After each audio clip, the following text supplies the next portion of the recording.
சிவாய நமஹா. அடியாருக்கு அடியன் சந்தோஷ் திருமேனி சிவாச்சாரியார்.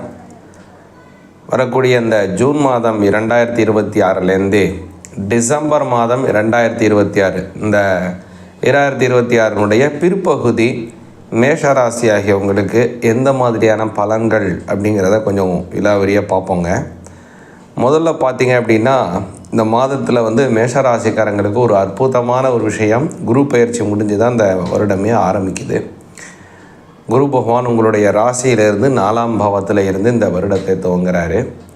கூடுதலாக இன்னொரு விஷயம் என்னன்னு கேட்டிங்கன்னா, ஜூன் மாதம் 9ஆம் தேதி உங்களுடைய தனஸ்தானாதிபதி உங்களுடைய முக்கியமாக மேஷராசிக்கு பொருளாதார வரவுகளை தரக்கூடியவர். அதே மாதிரி கலத்தஸ்தானம்னு சொல்லக்கூடிய வாழ்க்கை துணைவரை குறிக்கக்கூடிய ஒரு மேஷராசிக்கு சுக்கிர பகவான். அந்த சுக்கிர பகவானும் குரு பகவானுடன் சேர்ந்து செல்லக்கூடியதான ஒரு அற்புதமான காலம். மே மாதம், அதாவது ஜூன் மாதம் 9ஆம் தேதியிலிருந்து ஜூலை மாதம் 5ஆம் தேதி வரை சற்றேறக்குறைய சரியாக ஒரு மாத காலம் இந்த சுக்கிரனும் குரு பகவானும் சேர்ந்து உங்களுடைய ராசியிலிருந்து 4ஆம் பாவத்தில் செல்கிறாருங்க. இது மேஷராசிக்காரங்களுக்கு பார்த்திங்கன்னா ரொம்ப நல்ல பலனை கொடுக்கும். ஏன் அப்படின்னு சொல்கிறேன்னா, இவர் தேவ குருவாக இருக்கக்கூடியவர், அவர் சுக்கிர பகவான் அசுர குருவாக இருக்கக்கூடியவர். 2 பேரினுடைய சஞ்சாரம் சேர்க்கை அப்படிங்கிறது மேஷராசிக்காரங்களுக்கு ரொம்ப நல்ல பலனை கொடுக்கும். ஏன்னா 4ஆம் பாவம் இல்லைங்களா.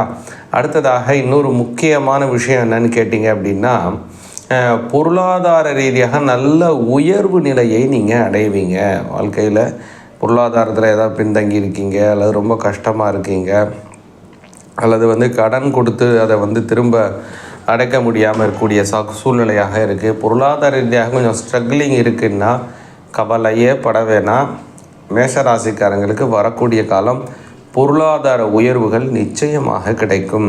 அடுத்தது முக்கியமாக பார்த்தீங்க அப்படின்னா, 10ஆம் மாதம் சிம்ம ராசிக்கு உங்களுடைய ஸ்தானத்திலிருந்து 5ஆம் பாவத்திற்கு குரு பகவான் மாறுகிறார். அது அதிசாரம் தான், குரு பெயர்ச்சி கிடையாது. மறுபடியும் 2027 2ஆம் மாதத்தில் அவர் உங்களுடைய 4ஆம் வீட்டுக்கு பின்னோக்கி வந்துடுவார். அதிசாரம் போயிட்டு வக்ரம் பெற்று வந்துடுவார்.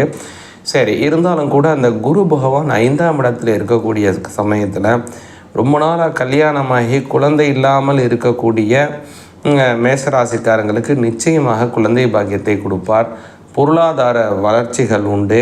அடுத்ததாக முக்கியமாக சொல்லணும் அப்படின்னா, படிக்கிற மாணவர்களுக்கு தொழில் ரீதியான நல்ல அறிவு, நல்ல வளர்ச்சிகள் ஆகியவை ஏற்பட போகுதுங்க.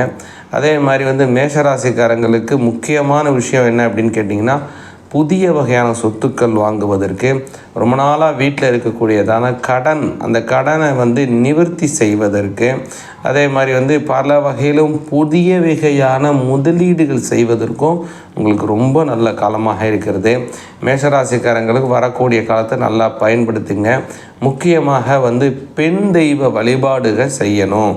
பௌர்ணமி தினத்தில் வீட்டில் மகாலட்சுமிக்கு உண்டானபடியாக பூஜை செஞ்சு சுமங்கலிக்கு ஆராதனை செய்கிறது, அல்லது பௌர்ணமி தினத்தில் லலிதா சகஸ்ரநாமம் பாராயணம் பண்ணிவிட்டு பெண்களுக்கு குங்குமம் முதலான சௌபாகிய பொருட்களை கொடுக்குது. இந்த மாதிரியான விஷயங்களை செஞ்சு வந்தீங்க அப்படின்னா மேஷராசிக்காரங்களுக்கு ரொம்ப நல்ல அனுகிரகம். இப்போ நடந்த இந்த குரு பயிற்சி மட்டும் இல்லை, எல்லா வகையான நன்மைகளும் கிடைக்கும். சிவாய நமஹா.